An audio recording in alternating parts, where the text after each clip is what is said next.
Hi, Beth. Hi, Paul. Are you working a second job? Yeah, I had to be able to pay my property taxes. I can sympathize with that.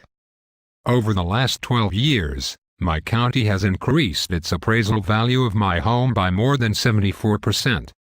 That's more than 6% per year, so my property taxes have mushroomed.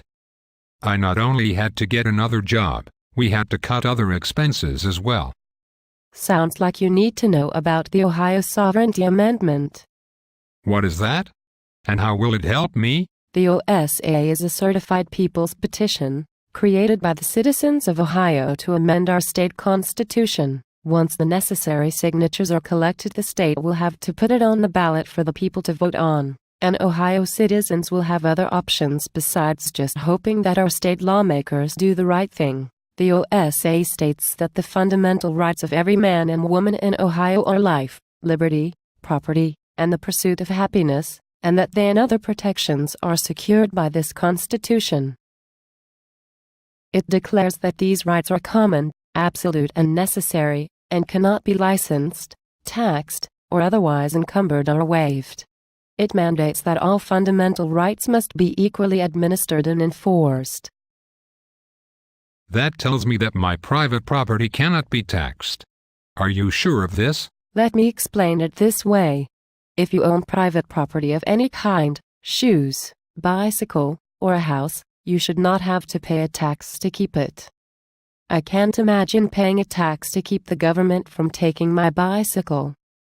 The same should be true of the roof over my family's head. That makes sense.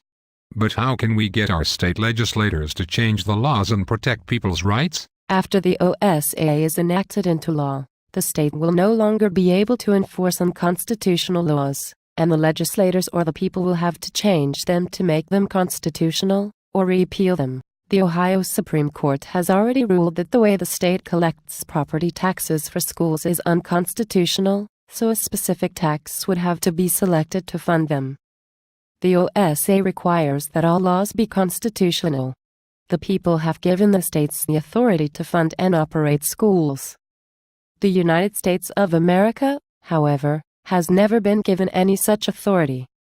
Because schools are not within the purview of the federal government, Ohio will have to tell the feds to keep their hands, and their noses, out of Ohio schools. Suggestions are fine, but mandates are unconstitutional. The tax would also have to be uniform and not treat one group unfairly. The fairest might be a percentage added to the sales tax. Currently, laws are passed that trespass upon our rights, and the people have no effective way of making the government obey the constitutions. I don't have a problem supporting the schools, but I do with the tax related to the value of people's homes. This has gotten so expensive that many elderly people who bought their homes thinking that it would protect them, have instead had them taken away because of it. A tax such as you suggest would be much more equitable. Without all the different levels of taxation now based on home values, it would be easier for people to see how their money is needed and used. What can I do to make this happen? Go to the website at www.osanow.com and download the petition. Read it and become familiar with it. Then take it to everyone you meet and have them sign it. Make sure to read the instructions so your efforts aren't wasted. Encourage others to do the same. You can also call in to radio stations, bring it up at other events, and advertise. This project is being conducted only by volunteers from the general public, so it requires as many as possible.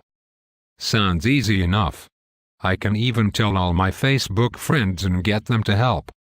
I'm glad to see your enthusiasm, Paul. The Ohio Sovereignty Amendment deserves and needs support from all Ohioans.